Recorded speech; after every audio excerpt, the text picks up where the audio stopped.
கத்தியை தீட்டாதே புத்தியை தீட்டு அப்படின்னு ஒரு பெரியவர் புத்தி சொன்னார். அதை கேட்ட ஒரு இளைஞன், அது எப்படி பெரியவரை புத்தியை தீட்டுறது?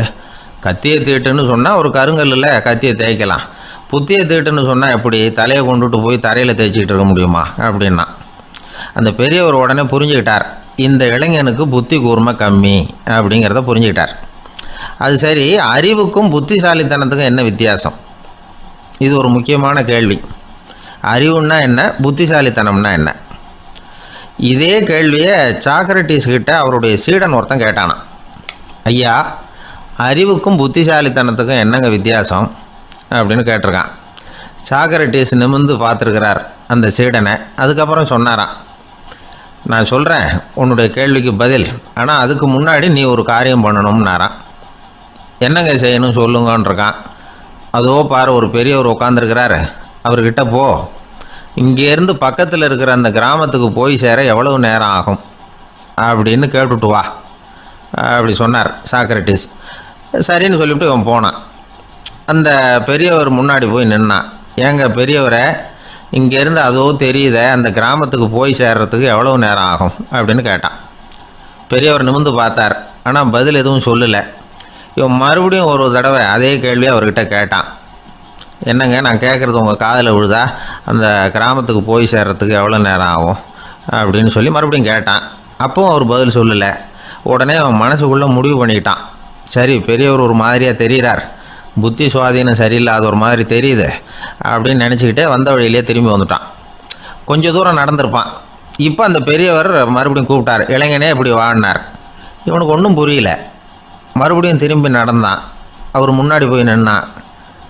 பெரியவர் சொன்னார், தம்பி, இங்கேருந்து அந்த கிராமத்துக்கு போய் சேர்றதுக்கு 5 நிமிஷம் ஆகும் அப்படின்னார். இப்போது அந்த இளைஞன் அந்த முதியவரை ஒரு மாதிரியாக பார்க்க ஆரம்பித்தான். அதுக்கப்புறம் கொஞ்சம் யோசித்தான். பிறகு அவர்கிட்டே கேட்டுட்டான், ஏங்க பெரியவரை, இதே பதிலை அப்போவே என்கிட்ட சொல்லியிருக்கலாமே, என்னை திரும்பி போன்னு சொல்லிவிட்டு பாதி தூரம் போனதுக்கப்புறம் மறுபடியும் கூப்பிட்டு அதுக்கப்புறம் இப்படி சொல்கிறீங்களே, இது நியாயமா அப்படின்னா. பெரியவர் சிரித்தார். அதுக்கப்புறம் சொன்னார், ஏன்பா, நீ எவ்வளவு வேகமாக நடக்கிறேங்கிறத பார்க்காம நீ கிராமத்துக்கு போய் சேர வேண்டிய நேரத்தை எப்படி என்னால் சொல்ல முடியும்? அதனால தான் உன்னை கொஞ்சம் தூரம் நடக்க விட்டு உன்னுடைய நடையின் வேகம், அந்த கிராமம் இருக்கிற தூரம் ரெண்டையும் கணக்கு போட்டு அதுக்கப்புறம் நேரத்தை சொன்னேன்னார். சீடன் தலை குனிந்தான். அப்படியே திரும்பி சாக்ரட்டிஸ் முன்னாடி நின்னான். சாக்ரட்டிஸ் இப்போ சொல்கிறார், தம்பி, அதுக்கு பேர் தான் புத்திசாலித்தனம். இந்த அறிவு கூர்மை எல்லா இளைஞர்களுக்கும் வரணும் அப்படிங்கிறதுக்காகத்தான் கத்தியை தீட்டாதே புத்தியை தீட்டு அப்படின்னு பெரியவங்கள்லாம் சொல்லிகிட்டு இருக்கிறாங்க. புத்தியை தீட்டுறவங்கெல்லாம் வாழ்க்கையில் அறிவாளியாகிறாங்க, தீட்டாதவங்க கோமாளியாகிறாங்க. இதுதான் இன்றைக்கி நடக்கிறது. அதனால் அறிவு கூர்மைங்கிறது வேறு. இந்த காலத்து ஆசாமி ஒருத்தர் இன்னொருத்தரை பார்த்து கேட்டார், ஏங்க, ஒரு விமானம் இங்கேருந்து புறப்பட்டு 2 மணி நேரத்தில் மதுரைக்கு போய் சேருது. நல்லா கவனிங்க, ஒரு விமானம் இங்கேருந்து புறப்பட்டு 2 மணி நேரத்தில் மதுரைக்கு போய் சேருது அப்படின்னா என்னோடய வயசு என்னன்னு கேட்டார். இவர் கேட்குறதுல ஏதாவது அர்த்தம் இருக்கா? அதாவது இங்கேருந்து புறப்பட்டு 2 மணி நேரம் ஆகுது மதுரைக்கு போகிறதுக்கு, அப்படின்னா என் வயசு என்னன்னு கேட்குறாரு. இதை கேட்ட உடனே அவர் பதில் சொன்னார், அப்படின்னா உங்களோட வயசு 20 அப்படின்னார். எப்படிங்க அவ்வளவு கரெக்டாக சொன்னீங்க அப்படின்னு கேட்டார். வேறு ஒன்றும் இல்லை, எங்கள் பக்கத்து வீட்டில் ஒரு முழு பைத்தியம் இருக்குது, அதோட வயசு 40, அப்படின்னா உன் வயசு 20 தான் இருக்கணும் அப்படின்னார். அரை பைத்தியம்னு முடிவு பண்ணிக்கிட்டார். அதனால் வாழ்க்கையில் அறிவு கூர்மைங்கிறது ரொம்ப அவசியம். அந்த புத்திசாலித்தனம் இருக்கிறவங்க வாழ்க்கையில் வெற்றி பெறுவது நிச்சயம். ஒருத்தர் மனசில் நிம்மதி இல்லாமல் உட்காந்துருந்தார். என்ன சார் விஷயம் அப்படின்னு விசாரித்தேன். அகலக்கால் வச்சுட்டேன், அதுதான் அவதிப்படுறேன்னார். விவரமாக சொல்லுங்கன்னு. வீடு கட்டணும்னு ஆரம்பித்தேன், வேலை பாதியிலே நிற்கிது, கையில் பணம் இல்லை அப்படின்னார். இது மாதிரி ஆசாமிகள் பல பேரை நீங்கள் பார்த்துருக்கலாம். இவங்கெல்லாம் சுலபமாக மன அழுத்தத்துக்கு ஆளாயிடுறாங்க. மன உளைச்சல், அதாவது ஸ்ட்ரெஸ் அப்படின்னு சொல்கிறோமே, அதுக்கு அடிப்படையான சில காரணங்கள் உண்டு. அதாவது மிகையாக திட்டமிடுதல் அப்படிங்கிறதும் ஒரு முக்கியமான காரணம். நடைமுறை சாத்தியம் என்னங்கிறத மனசில் வச்சுக்கிட்டு எந்த திட்டத்தையும் தீட்டணும், அப்போ தான் அது சரியாக வரும். ரெண்டாவது காரணம் என்ன தெரியுமா? ஒரே நேரத்தில் பல்வேறு செயல்களில் ஈடுபடுறது. தொலைபேசியில் பேசிக்கிட்டே கையில் இருக்கிற கடிதத்தை படிச்சுக்கிட்டே எதிரில் உட்காந்துக்கிட்டு இருக்கிறவருக்கும் அப்பப்போ பதில் சொல்லிக்கிட்டு மனசில் பல்வேறு சிந்தனைகளை அப்படியே ஓட விட்டுக்கிட்டு இருக்கிறது, இதுவும் மன அழுத்தத்தை உண்டாக்குது. மூணாவது காரணம், எதிலேயும் வெற்றி மட்டும் எதிர்பார்க்குற ஒருதலைப்பட்சமான ஆர்வம். நாம் தொட்டதெல்லாம் வெற்றியாகவே முடியணும் அப்படின்னு எதிர்பார்க்குறவங்க ஏதாவது ஒன்றில் தோல்வியை கண்டால் தோண்டு போயிடுறாங்க. எப்படியும் முடியலாம்ங்கிற எண்ணம் ஏற்கனவே நமக்குள்ளே இருந்துட்டுதுன்னா அந்த அவஸ்தை வராது. அதனால் அதுவும் நம்ம வளர்த்து கொள்ள வேண்டிய ஒரு குணம். மன உளைச்சல் ஏற்படுறதுக்கு இன்னொரு காரணம், எதையும் வேகமாக செஞ்சுடணும் அப்படிங்கிற துடிப்பு. அந்த துடிப்பே மனசை அழுத்த ஆரம்பிச்சிடும். எந்த ஒரு காரியத்திலையும் தாமதமோ இடையூறோ ஏற்பட்டால் அதை பொறுத்துக்கிற மனப்போக்கம் வேணும். அது இல்லாதவங்க அழுத்தத்துக்கு ஆளாயிடுறாங்க. சில பேர் வேலைன்னு எந்த நேரம் பார்த்தாலும் வேலையே கதின்னு கிடப்பாங்க. பொழுதுபோக்குக்கோ உடற்பயிற்சிக்கோ குடும்பத்தில் உள்ளவங்க அல்லது நண்பர்கள் கூட கலந்துரையாடவோ கொஞ்சம் கூட நேரம் ஒதுக்க மாட்டாங்க. இந்த சுபாவம் மன அழுத்தத்தை உண்டு பண்ணும். இதையெல்லாம் புரிஞ்சுக்கிட்டு அதிலிருந்து விடுபடுறது எப்படின்னு யோசிக்கணும். வல்லுநர்கள் இது தொடர்பாக சில யோசனைகளை சொல்லி வச்சுருக்கிறாங்க. அது என்னென்னா, வாழ்க்கைங்கிறது பிரச்சனைகளால் பின்னப்பட்ட ஒன்று. அது எப்போவுமே முடிவடையாத ஒரு தொடர்கதை அப்படிங்கிறத முதல்ல நாம் புரிஞ்சுக்கணும். ஒரே நேரத்தில் ஒரு காரியத்தில் மட்டுமே நாம் கவனம் செலுத்தணும். அடுத்தவங்க காரியத்தில் தலையிடக்கூடாது. எதையும் பேச ஆரம்பிக்கிறதுக்கு முன்னாடி நம்மை நாமே கேட்டுக்க வேண்டிய கேள்வி 2. 1, நான் சொல்ல போகிறது ரொம்ப முக்கியமானதா? 2வது, நான் சொல்கிறத அவங்க கேட்குறதுக்கு ஆசைப்படுறாங்களா? நான் பேசுகிறதுக்கு அது சரியான நேரம் தானா? இதை யோசித்து பார்த்ததுக்கப்புறம் எதையும் பேச ஆரம்பிக்கணும். முடிஞ்ச அளவுக்கு வளைந்து போகிற சுபாவத்தை வளர்த்துக்கணும். நம்ம நேரம் விலை மதிப்பு இல்லாதது. அதை வீணாக்கக்கூடாது. சிரிக்க தெரியலனாலும் பரவாயில்ல, முகத்தில் கொஞ்சம் புன்முறுவலாவது காட்டணும். இதெல்லாம் ரொம்ப முக்கியம். அடுத்தவங்க ஏதாவது செஞ்சால் உடனே நன்றி சொல்ல மறக்கக்கூடாது. தினமும் கொஞ்சம் நேரத்தை தனிமையில் செலவு பண்ணணும். மன உளைச்சலிருந்து விடுபடுறதுக்கு 3 முக்கிய வழிகள் சொல்கிறாங்க. அதை சுருக்கமாக ரெட் அப்படின்னு சொல்கிறாங்க. RED ஆங்கில எழுத்தில். அந்த முதல் எழுத்து R, அது என்னென்னா ரிலாக்ஸேஷன், அதாவது இடை ஓய்வு. 2வது E எக்ஸர்சைஸ், உடற்பயிற்சி. 3வது டயட், திட்டமிட்ட உணவு முறை. அதனால் தியானம், மூச்சு பயிற்சி இதெல்லாம் இந்த இடை ஓய்வுக்கு வழிகள். எந்த வேலையையும் தொடர்ந்து செய்யக்கூடாது. எல்லார்கிட்டையும் கலகலப்பாக பழகணும். மாதத்துக்கு ஒரு நாளாவது குடும்பத்தோடு வெளியில் போயிட்டு வரணும். சுலபமான உடற்பயிற்சிகளை செய்யலாம். உடற்பயிற்சிங்கிறது நமக்காக நாம் செய்கிற ஒரு நீண்டகால முதலீடு அப்படின்னு சொல்லுவாங்க. அதாவது லாங் டேர்ம் இன்வெஸ்ட்மெண்ட்டாக. அளவோடு சாப்பிட்ணும், மெதுவாக சாப்பிட்ணும். இதெல்லாம் கொஞ்சம் மனசில் வச்சுக்கிட்டு நடந்துக்கிட்டால் மகிழ்ச்சியாக வாழலாம். சில பேர் சாப்பாட்டு விஷயத்தில் ரொம்ப அக்கறை எடுத்துக்கிறது உண்டு. ஒரு குண்டு ஆசாமி சாப்பிட உக்காந்தார். முதல்ல ஒரு மாத்திரை சாப்பிட்டார். எதுக்குன்னு கேட்டோம். பசி எடுக்கிறதுக்குன்னார். சாப்பிட்டு முடித்தார். பிறகு மறுபடியும் ஒரு மாத்திரை சாப்பிட்டார். இது எதுக்குன்னு கேட்டோம். சாப்பிட்டது ஜீரணமாகறதுக்கு அப்படின்னார். ஒரே ஒரு ஊர். அந்த ஊருக்கு பேர் கொடையாளிப்பட்டி. அந்த பேருக்கு தகுந்த மாதிரி தான் அந்த ஊர் மக்களும். யார் என்ன கேட்டாலும் இல்லைன்னு சொல்லாமல் கொடுப்பாங்க. கொடையாளிகள் நிறைந்த ஊர். இனாமா மட்டும் இல்லை, கடனாகவும் பணம் கொடுப்பாங்க. யாருக்காவது அவசரமாக பணம் தேவைப்பட்டதுன்னு வச்சுக்கோங்க, அந்த ஊருக்கு போய் வாங்கிக்கலாம். பத்திரம் தேவையில்லை, சாட்சி தேவையில்லை, ஜாமீன் தேவையில்லை, எந்த உத்தரவாதமும் கேட்காம பணம் கொடுத்துருவாங்க. நம்மளால் ஒருத்தனுக்கு பணம் தேவைப்பட்டது. சொந்த பந்தமெல்லாம் கேட்டு பார்த்தா யாரும் கொடுக்குற வழியாக தெரியல. எல்லாரும் அவங்கவுங்க சௌரியத்தை பார்க்குறவங்க, அடுத்தவங்க சௌரியத்தை பற்றி கவலைப்படாதவங்க. இவன் எல்லாரையும் கேட்டு பார்த்துட்டு சோர்ந்து போய் உக்காந்துட்டான். அந்த நேரம் தான் கொடையாளிப்பட்டியை பற்றி கேள்விப்பட்டான். அப்படி ஒரு ஊர் இருக்கிறது தெரிஞ்சதும் அந்த ஊருக்கு வழி கேட்டுக்கிட்டு ஒரு நாள் புறப்பட்டு போனான். வயல்காட்டு வழியாக போக வேண்டியிருந்தது. மெதுவாக நடந்து ஊர் எல்லைக்கு வந்துட்டான். 2 பக்கமும் விவசாய வேலைகள் மும்முரமாக நடந்துக்கிட்டு இருக்குது. ஏர் உழுதுகிட்டு இருக்கிறாங்க. அப்போ அங்கே ஒரு ஆளை பாம்பு கடிச்சுட்டுது. பக்கத்தில் வேலை செஞ்சுக்கிட்டு இருந்தவங்க ஓடி வந்தாங்க. அவசரமாக செய்ய வேண்டிய முதல் உதவியெல்லாம் செஞ்சு பார்த்தாங்க. பலன் இல்லை. அந்த ஆள் செத்து போட்டான். அவன் செத்து விட்டான்னு தெரிஞ்சதும் அவனை தூக்கி வரப்பு மேலே போட்டுட்டு எல்லாரும் அவங்கவுங்க வேலையை கவனிக்க ஆரம்பிச்சிட்டாங்க. அங்கே ஒரு ஆள் இவனை பார்த்து சொன்னான், ஐயா, நீங்கள் போகிற வழியில் இவன் சொந்தக்காரன் இவனுக்கு சோறு கொண்டுகிட்டு வருவான், இவன் இங்கே செத்துட்டான்னு அவங்ககிட்ட சொல்லிவிடுங்க அப்படின்னா. இவனுக்கு ரொம்ப ஆச்சரியம், என்னடா இது பாம்பு கடிச்சுட்டுதுன்னதும் பதறி அடிச்சுக்கிட்டு ஓடி வந்தாங்க, செத்துட்டான்னதும் பேசாமல் தூக்கி போட்டுட்டு போயிட்டாங்க அப்படின்னு நினச்சிக்கிட்டே நடந்து போகிறான். எதிரில் சோறு கொண்டுக்கிட்டு ஒரு ஆள் வந்தான். இவன் விவரத்தை சொன்னான். அங்கே அவங்க சொந்தக்காரன் பாம்பு கடிச்சு செத்து போட்டான் அப்படின்னா. அவன் கொஞ்ச நேரம் அமைதியாக நின்னான். அதுக்கப்புறமா அங்கேயே வரப்பில் உட்காந்து கொண்டுகிட்டு வந்த சோத்தை தானே சாப்பிட்டு முடித்தான்.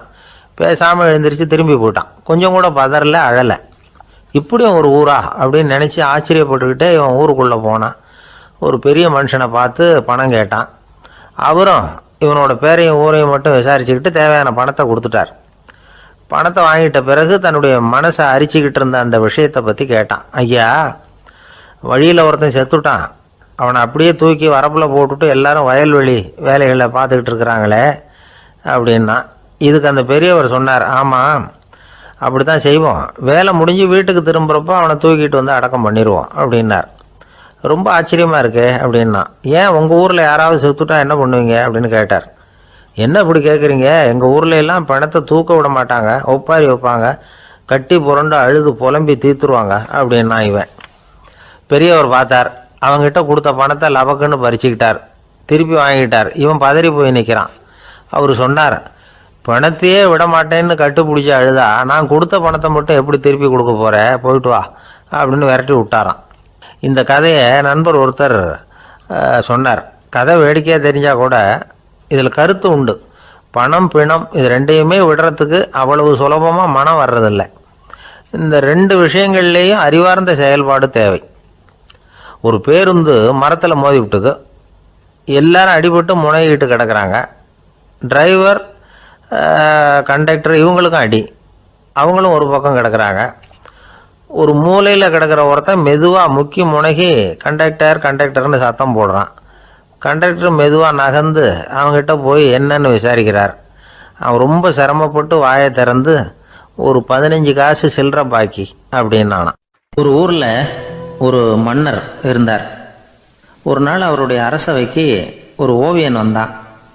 அவன் சீனா தேசத்திலிருந்து வந்தவன், தாவோ சிந்தனையாளன். அவன் அங்கே வந்து மன்னர் முன்னாடி நிற்கிறான். யாரும் செய்ய முடியாத ஒரு காரியத்தை என்னால் செய்ய முடியும்னா. இவன் இப்படி சொன்னதை கேட்டதும் ஏற்கனவே அங்கே இருந்த அரசவை ஓவியன் ஒருத்தனுக்கு கோபம் வந்துட்டுது. இதோ பாரு, இப்படிலாம் பேசக்கூடாது, நான் வேணும்னா உன்னுடைய சவாலை ஏற்றுக்கிறேன் அப்படின்னா. நாம் 2 பேரும் ஓவியம் தீட்டுவோம், அதை பார்த்துட்டு நம்ம 2 பேரில் யார் சிறந்த ஓவியன் அப்படிங்கிறத மன்னரே தீர்மானம் செய்யட்டும், என்ன சொல்கிற அப்படின்னு கேட்டான். அவனும் சரின்னு ஒத்துக்கிட்டான். போட்டி ஆரம்பமாச்சு. அரசர் அவங்களுக்கு 2 சுவர்களை ஒதுக்கி கொடுத்தார். 6 மாத காலம் அவகாசம் கொடுத்தார். 2 ஓவியர்களும் அவங்கவுங்க வேலையை ஆரம்பித்தாங்க. இரவு பகலாக வேலை செய்ய ஆரம்பிச்சுட்டாங்க. 6 மாதம் முடிஞ்சது. அரசர் வந்து பார்த்தார். முதல்ல தன்னுடைய அரசவை ஓவியர் தீட்டி இருந்த ஓவியத்தை பார்த்தார். ரொம்ப பிரமாதமாக இருந்தது, பாராட்டினார். இதோ பாரு, உன்னுடைய ஓவியம் அற்புதமாக இருக்குது, உயிரோட்டம் உள்ளதாக இருக்குது, கலையின் உச்சமே இதுதான், இதை விட சிறந்த ஒரு ஓவியத்தை வேற யாராலையும் படைக்க முடியாது அப்படின்னார். அதுக்கப்புறம் அந்த சீன ஓவியன்கிட்ட போனார். எங்கே உன்னுடைய ஓவியம்னு கேட்டார். திரைச்சீலையை விலக்கி விட்டு பாருங்கன்னா. மன்னர் வந்து அந்த திரைச்சீலையை விளக்குனார். உள்ளே வந்து ஓவியம் இருக்க வேண்டிய இடம் கண்ணாடி மாதிரி தெரிஞ்சுது. அவன் அந்த 6 மாத காலமாக அந்த சுவரை வந்து தேய்ச்சி கண்ணாடி மாதிரி ஆக்கி வச்சிருக்கிறான். அதுக்கு நேராக எதிர் சுவரில் அரசவை ஓவியன் தீட்டின ஓவியம் இருக்குது. அது எதிரில் இருந்த இந்த கண்ணாடியில் பட்டு பிரதிபலிக்குது. மன்னர் யோசனை பண்ண ஆரம்பித்தார். அப்புறம் அந்த சீன ஓவியனை பார்த்து கேட்டார், இதை பாரு, நீ என்னுடைய ஆளை வந்து தோற்கடிச்சுட்ட அப்படிங்கிறதுல சந்தேகம் இல்லை, ஆனாலும் எங்களை ஏமாற்றி இருக்கிற, எந்த ஓவியமும் நீ வரையிலையே அப்படின்னார். அரசே, இதுதான் உண்மையான ஓவியம், உயிருள்ள ஓவியம். இது வந்து மனோபாவங்களை பிரதிபலிக்கும், மாறுகின்ற காலங்களை அப்படியே காட்டும் அப்படின்னா அந்த சீன ஓவியன். கையால் வரைகிற ஓவியங்களில் சலனம் இல்லை, கண்ணாடி அப்படி கிடையாது, சக்தியின் ஓட்டம் அதில் எப்பவும் இருந்துக்கிட்டே இருக்கும். கண்ணாடி மட்டுமே ஜீவன் உள்ள ஓவியமாக இருக்க முடியுங்கிறத அந்த சீன ஓவியன் தெரிஞ்சு வச்சிருந்தான். ஏன்னா அவன் ஒரு தாவோ சிந்தனையாளன். ஒவ்வொரு குழந்தையும் இந்த கண்ணாடியோடு தான் பிறக்குது. ஆனால் நாம் என்ன செய்கிறோம்னா ஓவியங்களை கண்ணாடி மீது பதிப்பிச்சு விடுறோம். கண்ணாடி நம்மளை பிரதிபலிக்குது. நம்முடைய அழகோ அவலட்சணமோ கண்ணாடியை பாதிக்கிறது இல்லை. ஏன்னா அதுக்கு மனம் கிடையாது. கடந்து போன வினாடியை பற்றி அது சிந்திக்கிறது இல்லை. அடுத்த கணத்தை பற்றின எதிர்பார்ப்பும் அதுகிட்ட கிடையாது. அதுதான் பற்றற்ற நிலை. மனிதனுக்கு தேவைப்படுறது அதுதான். கண்ணாடிக்கிட்டே இருந்து நாம் கற்றுக்கொள்ள வேண்டிய பாடம் இது. வாழ்க்கையில் மனிதர்களை நேசிக்கலாம், உலகின் அழகையெல்லாம் பிரதிபலிக்கலாம், ஆனால் எதையும் பற்றி கொண்டு விடக்கூடாது அப்படிங்கிறது பெரியவர்கள் அறிவுரை. துயரம்ங்கிறது பற்றுக்களின் சாயை. கண்ணாடி முன்னாடி நிற்கிறப்போவெல்லாம் நமக்கு இந்த ஞாபகம் வரணுமா. ஒரு குடும்பத் தலைவர் ஒரு நாள் காலையில் விடிஞ்சு எழுந்திரிச்சதும் சத்தம் போட்டார். யார் இந்த கருங்குரங்கு படத்தை என் ரூமில் கொண்டாந்து மாட்டி வச்சது அப்படின்னு கத்தினார்.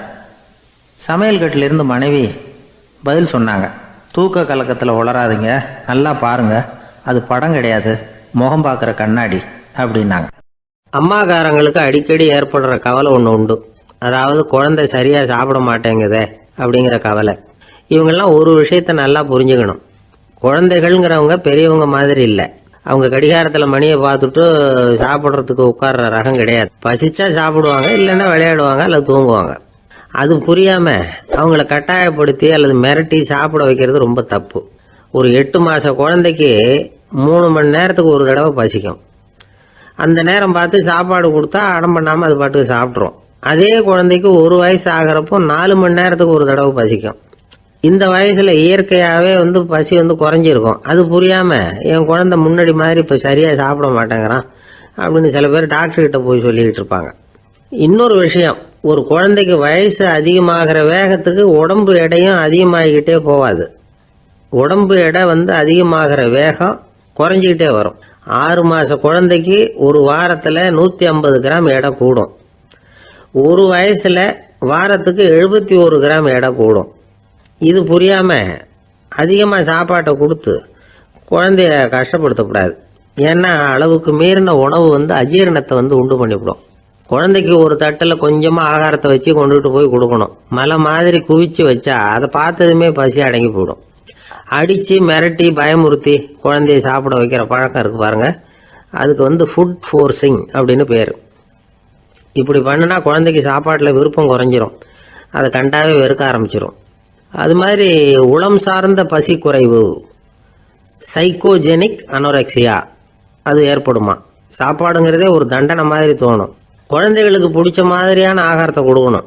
சத்து அதிகம் இருக்குங்கிறதுக்காக அதுக்கு பிடிக்காத ஆகாரத்தை கொடுத்து கட்டாயப்படுத்தக்கூடாது. குழந்தைகளுக்கு 2 வயசு ஆகிறப்போ இயற்கையாகவே எதிர்மறை குணம் உண்டாகும். அதாவது அந்த எதிர்மறையாக பேசுறது. இது மாதிரி சமயங்களில் நாம் என்ன சொல்கிறோமோ அதுக்கு நேர்மாறாக நடந்துக்கும். ஏட்டிக்கு போட்டி. சாப்பிட சொன்னால் விளையாட போகும், விளையாட சொன்னால் சாப்பாடு கேட்கும். இதை புரிஞ்சுக்கிட்டு நடந்துக்கணும். குழந்தை சொன்ன பேச்சை கேட்கலேன்னு கோவப்படக்கூடாது. குழந்தை வளர வளர பிடிவாத குணம் வர்றது சகஜம். கேட்டதை வாங்கி கொடுத்தா தான் சாப்பிடுவேன் அப்படின்னு பிடிவாதம் பண்ணணும். வாங்கி கொடுத்து விடுறது தான் உத்தமம். நீங்களும் அதுக்கிட்ட பிடிவாதம் பண்ணிகிட்டு இருக்கக்கூடாது. ஏன்னா கேட்டது கிடைக்கலையேங்கிற ஏமாற்றம் கூட குழந்தையோட பசியை குறைச்சிரும். கேட்டது கிடைச்சிட்டா பசி அதிகமாகும். கொடுத்ததை மளமளன்னு சாப்பிட்றோம். குழந்தைகளுக்கு கண்ட நேரத்தில் சாப்பிட்றதுக்கு எதையாவது வாங்கி கொடுத்துக்கிட்டு இருந்தால் சாப்பாட்டு நேரத்தில் சாப்பிடாம அடம் பண்ண ஆரம்பிச்சிடும். பள்ளிக்கூடம் போகிற பிள்ளைங்க காலை உணவை சரியாக சாப்பிட மாட்டாங்க. அச்சம், அவசரம், பரபரப்பு இதெல்லாம் தான் காரணம். பள்ளிக்கு புறப்படுறதுக்கு ஒரு 3/4 மணி நேரத்துக்கு முன்னாடியே சாப்பாடு போட்டுருங்க, அது சரியாக போடும். படிக்கிற குழந்தைகள் உடல் சோர்வு, மனச்சோர்வு இது காரணமாக கூட சாப்பிட மறுக்கிறது உண்டு. இப்போ உதாரணமாக சாயந்தரம் விளையாடி விட்டு வீட்டுக்கு வந்ததும் சாப்பிட சொன்னால் வேணாம்பாங்க. இது உடல் சோர்வு. ரொம்ப நேரம் வீட்டு பாடங்களை செஞ்சு முடித்த கையோடு சாப்பிட சொன்னாலும் அவங்களால சரியாக சாப்பிட முடியாது. இது உளச்சோர்வு, அதாவது மனச்சோர்வு. இதை தவிர குழந்தைகளுக்கு உடல்நல குறைவு ஏற்பட்டால் கூட சாப்பிட மறுக்கிறது உண்டு. சில மருந்து மாத்திரைகள் கூட பசியை குறைச்சிரும். அதனால் சரியாக தெரிஞ்சுக்கிட்டு குழந்தைகளை சாப்பிட வைக்கணும். அது புரியாமல் கையில் சாப்பாட்டு தட்டை வச்சுக்கிட்டு குழந்தைகளை விரட்டிக்கிட்டு அலையக்கூடாது. ஒரு சின்ன பையன் சொன்னான், எங்கள் அம்மா சாப்பாடு போடுறது தெரிஞ்சால் நான் உடனே வீட்டை விட்டு வெளியில் ஓடி போடுவேன் அப்படின்னா. ஏன் அப்படி பண்ணுறேன்னு கேட்டோம். எங்கள் அப்பா கூட அது மாதிரி தான் சார் பண்ணுவார். அப்படிங்கிறான். ஒரு ஆள் அசையாமல் கிடக்கிறார், அவர் இருக்காரா போயிட்டாராங்கிறத எப்படி முடிவு பண்ணுறோம்? அவர் மூக்குக்கு முன்னாடி புறங்கையை வச்சு பார்க்குறோம், மூச்சு வருதா இல்லையா அப்படிங்கிறத கண்டுபிடிக்கிறதுக்காக. மூச்சுங்கிறது அவ்வளவு முக்கியமான ஒரு விஷயம். சுவாசம் இல்லைன்னா எதுவுமே இல்லை. நம்ம பூமி இருக்க அது கூட சுவாசிக்குதுங்கிறத சோவியத் விஞ்ஞானிகள் கண்டுபிடிச்சிருக்கிறாங்க. பூமிக்கு மேலே இருக்கிற மண் அடுக்கில் காற்றில் உள்ள ஆக்சிஜன் ஆக்சிகரணம் அடையுது அப்படின்னு தான் இதுவரைக்கும் எல்லாரும் நம்பிக்கிட்டு இருந்தாங்க. ஆனால் இப்போ என்ன கண்டுபிடிச்சிருக்கிறாங்கன்னா, அந்த ஆக்சிஜன் பூமிக்குள்ளே 1 கிலோமீட்டர் ஆழம் வரைக்கும் ஊடுருவி போகுதான். பூமிக்குள்ளே 2 பக்கமும் பல கிலோமீட்டர் வரைக்கும் பரவுதான். பூமிக்குள்ளே இருக்கிற நீர்நிலை அடுக்குகள் தான் நுரையீரல் செய்கிற வேலையை செய்யுதான். நம்ம உடம்புல நுரையீரல் இல்லைன்னா ஒன்றும் நடக்காது. ஒரு மரத்தை தலைகீழாக தொங்க போட்டால் எப்படி இருக்கும்? அப்படி யோசிச்சு பாருங்கள். அப்படி தான் இதுவும், நுரையீரலும் அப்படி தான் இருக்கும். வலது பக்கம் ஒன்று, இடது பக்கம் ஒன்று. வலது பக்கம் நுரையீரல் கொஞ்சம் பெருசாக இருக்கும், நுட்பமான நரம்பு குழாய்கள் அதில் இருக்கும். கோடிக்கணக்கான நுண்ணிய குழாய்களை வச்சுக்கிட்டு தான் அது வேலை செய்யுது. 25 கோடி குழாய்கள் இருக்கும். அதை அப்படியே முழுசாக பிரித்து பரப்புனா ஒரு டென்னிஸ் கோர்ட்டில் பாதி பரப்பளவு இருக்குமா. நுரையீரல் நிறம் கருஞ்சிவப்பு தான். புகை அதிகமாக உள்ளே போச்சுன்னா அது கருப்பாயிடுது. காற்றுல உள்ள பிராணவாயுவை இது இழுத்து எடுத்துக்கிட்டு ரத்தத்தை சுத்தப்படுத்துகிற முக்கியமான வேலையை இது செய்யுது. அசுத்த காற்றை வெளியில் அனுப்பி வச்சுருது. ஒருத்தர் வேகமாக ஓடி வரார், அவருக்கு மூச்சு இறைக்கும். பயங்கரமாக எதையாவது பார்த்து விடுறார், உடனே மூர்ச்சி ஆகிடுவார். இது மாதிரி சமயங்களில் வேறு எந்த தூண்டுதலும் இல்லாமல் நுரையீரல் தானாகவே இயங்கும். இப்படி ஒரு அவசியம் ஏற்படுறப்போ இயக்கத்தை தூண்டி விடுற முக்கியமான இணைப்பு மூளைக்கு கீழே முதுகு எலும்புக்கு மேற்பகுதியில் இருக்குது. அது உடனே சுவாசத்துக்கு அவசர உதவியை கொடுக்குது. இப்போ ஒருத்தர் பேசாமல் உட்காந்துருக்கார். இந்த சமயத்தில் அவருக்கு 1 பங்கு காற்று தேவைப்படுதுன்னு வச்சுக்கோங்க. அவர் எழுந்திரிச்சு நடக்கும் பொழுது 1.5 மடங்கு தேவைப்படும். ஓடினார்னா 3 மடங்கு தேவைப்படும். படுத்துருக்கிறப்ப 1/2 மடங்கு தான் தேவைப்படும். இதுக்கு நிமிஷத்துக்கு 16 தடவை மூச்சு விட்டாகணும். இப்படி சாதாரணமாக உள்ளே இழுக்கிற காற்று கொஞ்சம்தான் இருந்தாலும் இது மாதிரி 8 மடங்கு காற்றை உள்ளே இழுத்து வச்சுக்கிற சாமர்த்தியம் நுரையீரலுக்கு இருக்குதான். தண்ணி, நுண்கிருமிகள், ரசாயன பொருள் இப்படி எது உள்ளே போனாலும் நுரையீரல் சமாளிச்சுக்கும். 30 வருஷமாக விடாத புகை பிடிக்கிறவர் தொடர்ந்து உள்ளே அனுப்பி வைக்கிற புகையை கூட சமாளிக்குதுன்னா பார்த்துங்களேன். உள்ளே போகிற புகை நுட்பமான சுவாச முடிச்சுகளை அழிச்சு விடுது. கறி புகை அது மேலே படிஞ்சு உபயோகம் இல்லாமல் பண்ணிவிடுது. ஆனாலும் தேவைக்கு அதிகமாக 8 மடங்கு கூடுதலாக சுவாச முடிச்சுகள் நம்ம உடம்புக்குள்ளே இருக்கிறதுனால சமாளிக்க முடியுது. சமாளிக்க முடியலன்னா சில சமயம் மூச்சு திணறும். அதை ஒரு எச்சரிக்கையாக எடுத்துக்கிட்டு புகை பிடிக்கிற பழக்கத்தை விட்டுடணும். அதுதான் நல்லது. ஆனால் அப்படி யார் விடுறது? இணை பிரியாத 2 நண்பர்கள் இருந்தாங்களாம். 2 பேரும் விடாமல் சிகரெட்டு குடிக்கிறவங்க. அதில் ஒருத்தன் செத்து போட்டான். இன்னொருத்தன் அதுக்கப்புறம் 2 சிகரெட்டாக குடிக்க ஆரம்பித்தானான். ஏன் இப்படி பண்ணுறேன்னு கேட்டிருக்காங்க. நான் 1 சிகரெட்டு தான் குடிக்கிறேன், செத்து போன என்னுடைய ஃப்ரெண்டு இருக்கானே செத்து போனவன், அவனுக்காக இன்னொரு சிகரெட்டு குடிக்கிறேன் அப்படின்னு நானா. இது ரொம்ப ஆபத்து, விட்டுடு அப்படின்னு சொல்லியிருக்காங்க. சரின்னு ஒத்துக்கிட்டான். ஆனால் அதுக்கப்புறமும் 1 சிகரெட் வீதமாக குடிச்சிக்கிட்டே இருந்தான். சிகரெட்டு பழக்கத்தை நீ இன்னும் விடலையான்னு கேட்டாங்களாம். அந்த பழக்கத்தை நான் எப்போ விட்டுட்டேன், இப்போ நான் குடிக்கிறது என் ஃப்ரெண்டுக்காக அப்படின்னு நானா. இவங்கெல்லாம் எப்படி திருந்துறது? ஒருத்தர் ரொம்பவும் மகிழ்ச்சியாக வந்துக்கிட்டு இருந்தார். என்ன விஷயம்னு விசாரித்தேன். நான் தோற்று போயிட்டேன், அதுதான் மனசுக்கு மகிழ்ச்சியாக இருக்குது அப்படின்னார். எனக்கு இது ரொம்ப ஆச்சரியமாக போச்சு. இந்த உலகத்தில் தோற்று போகிறவங்க யாரும் மகிழ்ச்சியாக இருக்கிறதில்ல. அப்படி இருக்கிறப்ப இவர் இப்படி சொல்கிறாரே, எங்கே தோற்று போனீங்கன்னு கேட்டேன். அதுக்கப்புறம் தான் அவர் விவரமாக சொன்னார். என்னோட 5 வயசு குழந்தையோடு நான் விளையாடிக்கிட்டு இருந்தேன். அந்த விளையாட்டில் என் குழந்தை ஜெயிச்சுட்டுது, நான் தோற்று போயிட்டேன் அப்படின்னார் ரொம்ப உற்சாகமாக. நான் யோசித்து பார்த்தேன். அதாவது நாம் சின்ன குழந்தையாக இருக்கிறப்போ எந்த விளையாட்டில் கலந்துக்கிட்டாலும் அதில் நாம் தான் ஜெயிக்கணும்னு ஒரு வெறி நமக்குள்ளே இருக்கும். நம்மளை எதிர்த்து விளையாடுறவர் நல்லவரா கெட்டவரா, பெரியவரா சின்னவரா அப்படிங்கிறதெல்லாம் முக்கியம் கிடையாது. அவர் தோற்று போகணும், நாம் ஜெயிக்கணும், அதுதான் முக்கியம். எதிரியை சந்தோஷப்படுத்த விளையாடுகிற கலை அப்போ நமக்கு தெரியறதில்ல. வாழ்க்கையில் ஒரு பக்குவம் வந்ததுக்கு அப்புறம் வெற்றி பெறணுங்கிற மன அழுத்தம் போயிடுது. போட்டியில் ஜெயிக்கணுங்கிறத விட குழந்தையை சந்தோஷப்படுத்தணுங்கிறது முக்கியமாக போச்சு. ஜெயிக்கணுங்கிற வெறி ஓடி போட்டுது. ஒரு குழந்தையாக இருந்தப்போ நம்ம வளர்ச்சிக்கு உதவிய வெறி பெரியவனானதுக்கு பிறகு நமக்கு எதிரியாக மாறுது. அதை சரியான சமயத்தில் நாம் புரிஞ்சுக்கிட்டோம்னா போதும், நாம் பொழைச்சிக்கலாம். ஒவ்வொரு மனுஷனுமே வாழ்க்கையோட அடுத்த கட்ட வளர்ச்சியில் அடி எடுத்து வைக்கிற நேரத்தில் தன்கிட்ட இருந்து ஏதோ ஒரு குணத்தை அல்லது தன் குணம் இருந்த ஏதோ ஒரு உறவை நாம் இழக்கத்தான் வேண்டியிருக்குது. ஒரு கட்டம் வரைக்கும் உதவியாக இருந்த குணம் வந்து அடுத்த கட்டத்துக்கு தடையாக கூட மாறிடலாம். இந்த பரிமாண மாற்றத்துக்கு உள்ளாகிற ஒவ்வொருத்தரும் பிரத்யட்சமாக இதை வந்து உணர்றாங்க. ஆனால் பல பேர் எப்படின்னா பழசை திறந்துவிட்டு புதிய கொள்கைகளை உருவாக்கிக்கிறதுக்கு இஷ்டம் இல்லாமல் இருந்துடுறாங்க, அல்லது அப்படி செய்ய முடியாமல் தவிக்கிறாங்க. இதையெல்லாம் மீறி அந்த பழசை திறந்துட்டா அதை இழந்ததால் உண்டாகிற மன அழுத்தம் சில காலத்துக்கு வருத்திக்கிட்டு தான் இருக்கும், வேறு வழி இல்லை. ஆரோக்கியமான ஒரு முன்னேற்றத்துக்காக அந்த மன அழுத்தத்தை தாங்கிக்கத்தான் வேணும் அப்படிங்கிறாரு அந்த உலக புகழ்பெற்ற மேதை ஒருத்தர், இந்த ஸ்காட் பெக் அப்படிங்கிறவர். பிறந்த நாள் முதல் இதுதான் சரி அப்படின்னு கற்பிக்கப்பட்டு வந்த ஒவ்வொரு தத்துவத்தையும் தங்களுடைய வளர்ச்சிக்கு தகுந்த மாதிரி மாற்றி அர்த்தப்படுத்தி கொள்ள முடியாமல் வாழ்க்கை சூழலில் அப்படியே அரைப்பட்டு தூளாகிறவர்கள் தான் ரொம்ப தவிக்கிறாங்களாம். இதுதான் அவருடைய கருத்து. பெரும்பாலும் மனிதர்களுடைய நடுத்தர வயசில், அதாவது 30 தாண்டுகிற சமயத்தில் தான் இந்த தவிப்பு உண்டாகுதான். இதை தான் மேற்கத்திய நாடுகளில் அடிக்கடி மிட் லைஃப் கிரைசிஸ் அப்படின்னு சொல்கிறாங்க. அப்பப்போ பழசையெல்லாம் தொலைச்சி விட்டு புதுசாக பிறக்கிறதுக்கு கற்றுக்கணும்.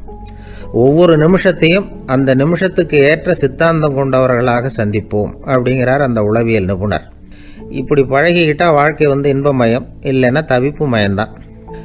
பழசை தொலைக்க முடியாதவர்களில் எத்தனையோ பேர் உண்டு, எத்தனையோ ரகம் உண்டு.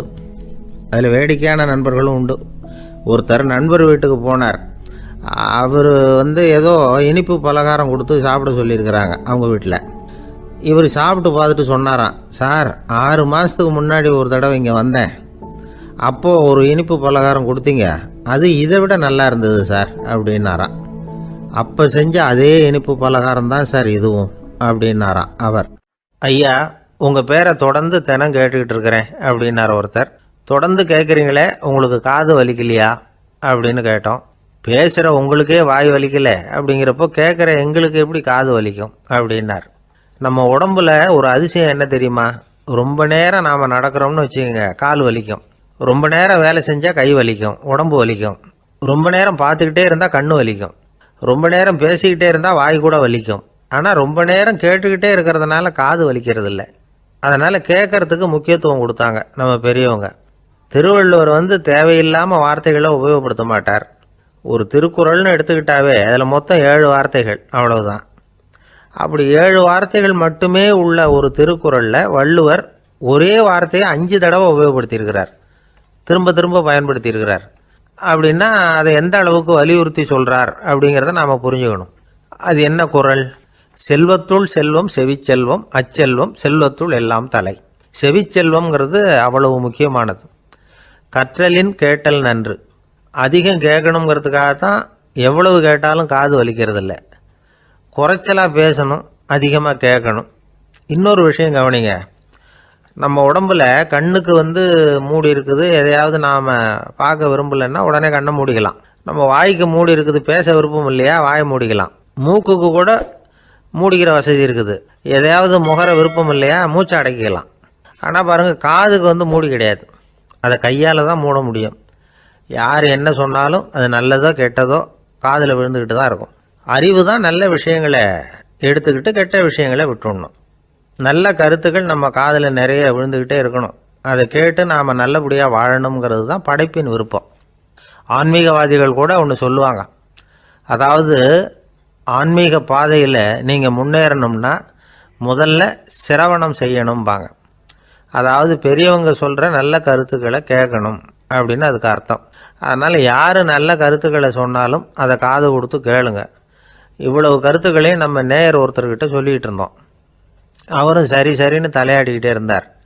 அப்புறம் சொன்னார், நீங்கள் சொல்கிறது சரிதான் சார், காதுக்கு மூடி இல்லைங்கிறது ரொம்ப சரி. அதனால தான் உங்கள் தகவல் கூட நாங்கள் விரும்புகிறோமோ இல்லையோ தினம் காதில் விழுந்துக்கிட்டு இருக்குது அப்படின்னார். எங்களுக்கு ரொம்ப பெருமையாக இருந்தது. அப்படியா அப்படின்னோம். ஆனாலும் என்ன மாதிரி சில பேர் நீங்கள் தகவல் சொல்கிற சமயத்தில் காதில் மூடி இல்லையேன்னு சொல்லி கவலைப்படுறதில்ல சார் அப்படின்னார். ஏன்னு கேட்டோம். காதை மூடுறதுக்கு தானே வசதி இல்லை, ரேடியோவை மூடுறதுக்கு வசதி இருக்குதுல்ல, அதனால் டக்குன்னு அதை மூடி வச்சுருவோம் அப்படின்னார். ஒரு ஊரில் ஒரு கோயில் இருந்தது, ரொம்ப பழைய கோயில். உள்ளே போகிறதுக்கே பயமாக இருக்கும், எந்த நேரத்தில் இடிஞ்சு விழுந்துருமோ அப்படிங்கிற பயம். அப்படி இருந்ததுனால யாரும் துணிஞ்சு சாமி கும்பிடுறதுக்கு அங்கே போகிறதில்ல. கோயிலுக்கு வர்ற கூட்டம் கொஞ்சம் கொஞ்சமாக குறைய ஆரம்பிச்சுட்டுது. கோயில் நிர்வாகிகள் எல்லாரும் கூடி உட்காந்து பேசினாங்க. என்ன பண்ணலாம்னு யோசனை பண்ணாங்க. எந்த இடம் மோசமாக இருக்கோ அந்த இடத்த பழுது பார்த்தாங்க. அங்கே இங்கே வர்ணத்தை பூசி கொஞ்சம் அழகுபடுத்தி பார்த்தாங்க. ஏதோ இந்த ஊரில் கோயில்னு ஒன்று இருக்குது, அது மக்களுக்கு தெரியணும் அப்படிங்கிறதுக்காகத்தான் இப்படிலாம் பண்ணாங்க. இருந்தாலும் கோவில் இருக்கிற நிலைமை மக்களுக்கு தெரியும். அதனால் அங்கே வர்றது குறைச்சிக்கிட்டாங்க அவங்க. ஒரு கட்டத்தில் யாருமே வர்றதில்லை. நிலைமை அந்த அளவுக்கு ஆயிட்டுது. மறுபடியும் கோவில் நிர்வாகிகள் கூட்டம் நடந்தது.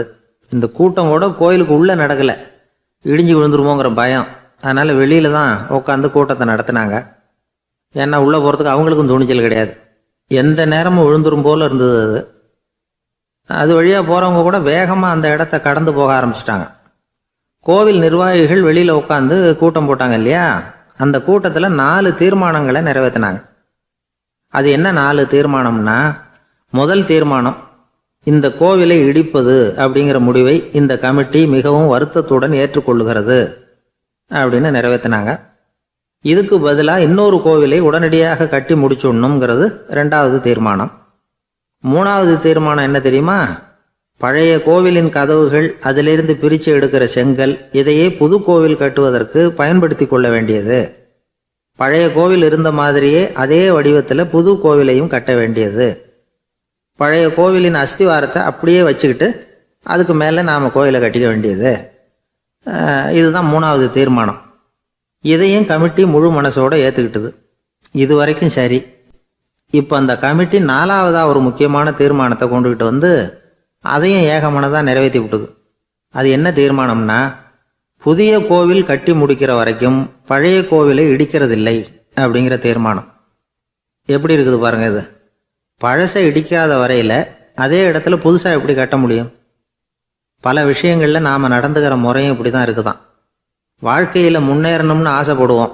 அதே நேரத்தில் அந்த முன்னேற்றத்துக்கு எது தடையாக இருக்கோ அதை விட்டு விடுறதுக்கும் மனசு வராது. வெளிநாட்டில் ஒரு பெரிய விருந்து நடந்துக்கிட்டு இருந்துதான். எல்லாரும் மது கோப்பையும் கையுமா அலைஞ்சிக்கிட்டு இருக்கிறாங்க. ஒருத்தர் மட்டும் கையில் எதுவும் இல்லாமல் ரொம்ப நல்ல பிள்ளையா சாதுவா ஒரு ஓரமாக தனியாக உட்காந்துருக்கிறார். அவர்கிட்ட நெருங்கி வாங்க மது சாப்பிட்லாம் அப்படின்னு கூப்பிட்டாங்களாம். என்னை வற்புறுத்தாதீங்க, நான் என் மனசுக்குள்ளே உறுதியாக தீர்மானம் பண்ணிவிட்டேன் அப்படின்னாராம். என்ன தீர்மானம் பண்ணியிருக்கீங்க அப்படின்னு கேட்டிருக்காங்க. ஏற்கனவே முழு போதையில் இருக்கும் பொழுது மறுபடியும் மது கோப்பையை தொடரதில்லை அப்படின்னு தீர்மானம் பண்ணியிருக்கேன் அப்படின்னாராம். ஒருத்தர் இருக்கார், நல்ல உத்தியோகத்தில் தான் இருக்கிறார். ஆனால் எப்போ பார்த்தாலும் முகத்தை வெறுப்பாக வச்சிருப்பார். அப்படியே வருவார் போவார். ஏன் சார் இப்படி இருக்கிறீங்க அப்படின்னு விசாரித்தோம். ஏன்டா இந்த வேலைக்கு வந்தோம்னு இருக்கு சார் அப்படின்னார். உங்கள் வேலை உங்களுக்கு பிடிக்கலையா அப்படின்னு கேட்டோம். இல்லைன்னார்.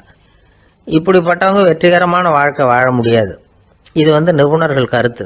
வேலையை நேசிக்க தெரிந்தவர்கள் வெற்றி பெறுவார்கள் அப்படிங்கிறாங்க அவங்க. எந்த துறையாக இருந்தாலும் சரி, அந்த துறையில் வெற்றிகரமாக இருக்கிறவங்கள விசாரித்து பாருங்கள். எனக்கு என்னுடைய வேலை ரொம்ப பிடிக்கும் அப்படின்னு சொல்கிறவங்களாக தான் இருப்பாங்க. அப்படி இருந்தால் தான் அது வெற்றிகரமாக இருக்க முடியுது அவங்களால. ஒருத்தனுக்கு பிடித்தமான பொழுதுபோக்கே அவனுடைய தொழிலாக இருந்துட்டுதுன்னா அவனை மாதிரி கொடுத்து வச்சவன் வேற யாரும் இல்லை அப்படிங்கிறார் பெர்னாட் ஷா.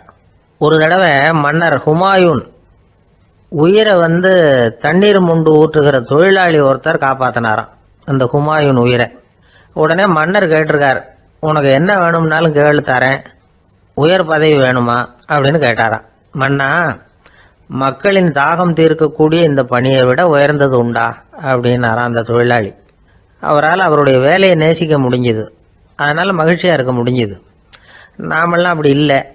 வேலை கிடைக்கிற வரைக்கும் கிடைச்சா போதும் அப்படின்னு இருக்கோம். கிடைச்சதுக்கப்புறம் ஏன்டா அந்த வேலைக்கு வந்தோம்னு ரொம்பவும் அழுத்துக்குவோம். சரி, நாம் இருக்கிற இடத்துல நாம் வெற்றிகரமாக இருக்க வழி உண்டா அப்படின்னா உண்டுன்னு சொல்கிறாங்க. அதாவது மன இயல் நிபுணர்கள் இருக்கிறாங்க இல்லையா, அவங்க அதுக்கு முக்கியமாக 6 வழிகள் சொல்கிறாங்க. நீங்கள் ஒரு அலுவலகத்தில் வேலை பார்க்குறவரா அப்படின்னா இதை கேளுங்க. அதாவது உங்கள் மேலதிகாரி எதிர்பார்ப்புக்கு தகுந்த மாதிரி உங்கள் வேலை இருக்குதா? அப்படி இல்லைன்னா முதல்ல உங்கள் வேலையின் தரம் உயரணும். உங்களுக்கு மேலே கீழே வேலை பார்க்குற பணியாளர்கள்கிட்ட நல்ல விதமாக பழகுறீங்களா? அந்த உறவு முறையில் ஏதாவது குறை இருந்தால் அதை கண்டுபிடிச்சி சரி பண்ணுங்க.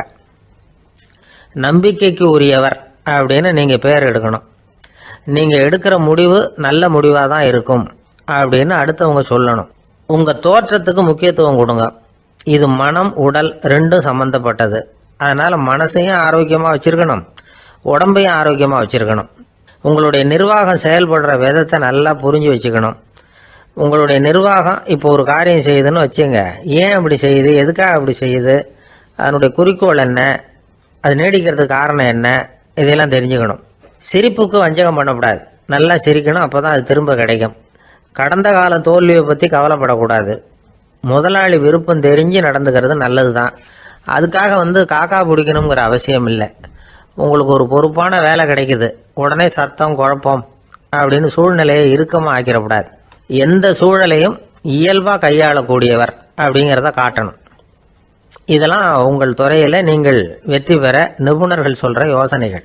இவ்வளவு விவரமும் சொல்லிவிட்டு ஒருத்தரை பார்த்து கேட்டோம், இப்போ சொல்லுங்கள், நீங்கள் செய்கிற வேலை உங்களுக்கு பிடிச்சிருக்குதா அப்படின்னோம். ரொம்ப ரொம்ப பிடிச்சிருக்குது அப்படின்னார்.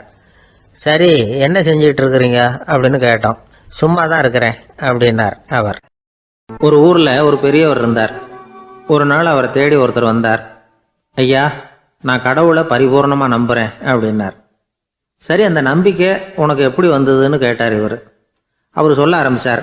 ஐயா, எனக்கு கல்யாணம் ஆகி 10 வருஷம் ஆச்சு, ஆனாலும் குழந்தை பாக்கியம் இல்லை. அதுக்கு என்ன காரணமாக இருக்கும்னு நான் யோசனை பண்ணிகிட்டு இருந்தப்போ நண்பர் ஒருத்தர் ஒரு ஆலோசனை சொன்னார். உனக்கு மதப்பற்று இல்லை, எந்த கடவுளையுமே நம்ப மாட்டேங்கிற, அதுதான் காரணம். கடவுளை நம்பு, உனக்கு குழந்தை பாக்கியம் கிடைக்கும் அப்படின்னார். அவர் அப்படி சொன்னாரே தவிர எனக்கு சந்தேகம்தான். இருந்தாலும் அவர் சொன்னபடியும் நடந்து தான் பார்ப்போமே அப்படின்னு முடிவு பண்ணேன். கடவுளை நம்ப ஆரம்பித்தேன்.